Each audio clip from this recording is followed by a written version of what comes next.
Chers amis, ces derniers temps, de plus en plus de Français m'interrogent au sujet de la mezouza. Est-ce qu'on est obligé de mettre une mezouza à la porte d'entrée, alors que dernièrement, on entend tellement de cas de juifs qui se sont fait agresser, d'ennemis qui nous montrent qu'ils sont au courant où les juifs habitent exactement, d'ennemis qui essayent de prendre des photos de chaque endroit où il y a des mezuzot et qui notent tout de façon très très précise. Question, est-ce qu'on est obligé d'avoir la mezouza ou pas? Alors tout d'abord, j'aimerais vous dire que d'après la halakha, si une personne se sent en danger, qu'elle pense qu'il y a un danger, qu'elle habite dans un endroit où il y a un danger, elle n'est pas obligée de mettre la mezouza. Et la preuve, le Rama Siman Resh Pevav, il écrit Vechen chatserot o ayarot shemiktsat ovdei kochavim darim sham ptorim mimezouza. C'est-à-dire que si jamais ma maison elle donne sur une cour dans laquelle il y a des non-juifs qui se trouvent, on n'est pas obligé de mettre ni à la porte de la cour, ni, disent les décisionnaires, à la porte de la maison. Pourquoi? Disent les décisionnaires, le char, le taz, mipnei asakana, parce que ça peut être un danger. Il y a au passage un autre problème. Le problème, c'est l'honneur de la mezouza. Si on sait qu'il y a des gens qui risquent de la prendre et de la bafouer, c'est aussi un problème.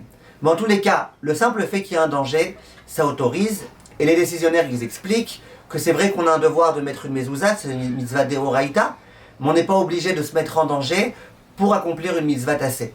Et les décisionnaires, ils disent, même si c'est pas un danger mortel, même si c'est qu'un danger qui n'est pas mortel, on risque juste de se faire frapper, c'est aussi suffisant pour considérer qu'on est dispensé.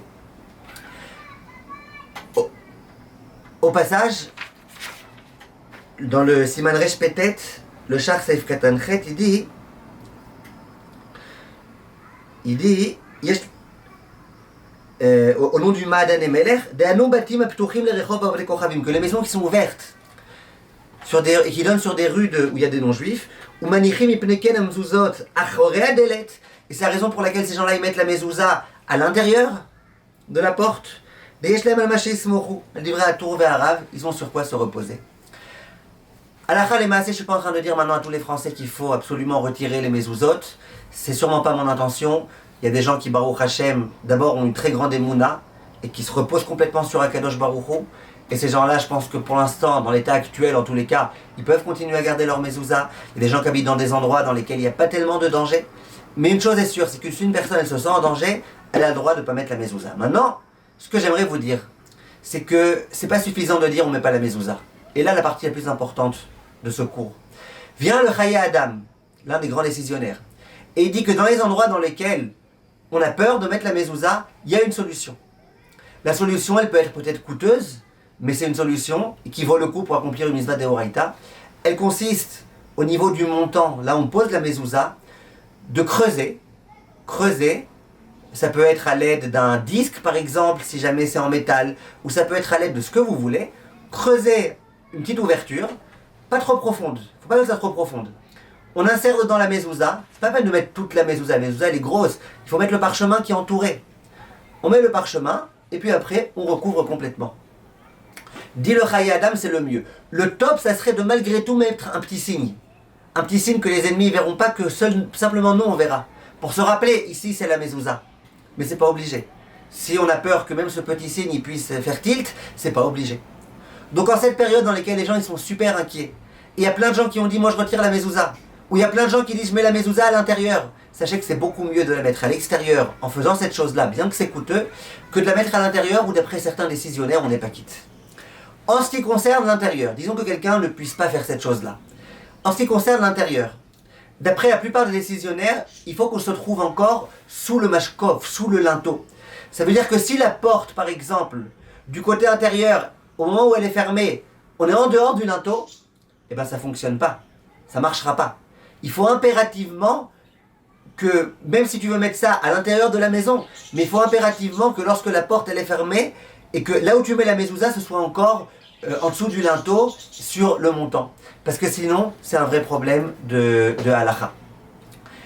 Si une porte, au moment où elle se ferme, de l'intérieur, il n'y a plus de place sur le montant, il y en a qui disent, mais là, on le fera si vraiment il n'y a pas le choix, et on ne récitera pas la bracha au moment où on met la mezouza. Il y en a qui disent qu'on peut le mettre sur le mur, près de la porte, dans le téphar, dans les quelques centimètres qui sont proches de la porte, le mettre. Mais là, on ne fera pas de bracha. Je tiens à préciser que le côté sur lequel on met la mezouza, c'est exactement le même. Ça veut dire que si quelqu'un met la mezouza à l'intérieur de la maison, il la mettra du même côté que s'il l'avait mise à l'extérieur. C'est-à-dire que quand tu viens de l'extérieur, il faut que la mezouza elle soit à droite. Que ce soit d'un côté, que ce soit de l'autre côté, il faut que ce soit à droite. Donc le côté de la mezouza, où tu places la mezouza, il restera complètement identique. Ça, c'était quelques halachot que je voulais vous dire. Et au passage, une personne qui retire la mezouza de l'extérieur pour la mettre à l'intérieur, c'est pas la peine de refaire la bracha. Tu la retires avec l'intention de la remettre tout de suite, c'est pas la peine de refaire la bracha de l'ikvo à mezouza. Voilà. Et je répète, j'espère que très rapidement les problèmes se résoudront et que très rapidement on pourra à nouveau remettre nos mezuzot sans avoir aucune peur et sans avoir aucune crainte. Je répète aussi, je ne suis pas en train de dire qu'on est obligé de retirer la mezouza parce qu'on est en situation de grand danger. Je ne suis pas en train de faire un drame de ce qui se passe. Juste je dis qu'une personne qui a très peur et qui dans tous les cas elle compte retirer la mezouza, premièrement il y a une solution, c'est ce que j'ai expliqué. Deuxièmement il y a sur quoi se reposer.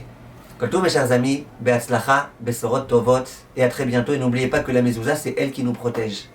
Donc ça vaut le coup. Même s'il faut dépenser 100 € pour pouvoir creuser et remettre après du métal dessus et tout, ça vaut le coup. Kolto mes chers amis. Et diffusez cette vidéo beaucoup autour de vous parce que ça pourrait aider énormément de gens.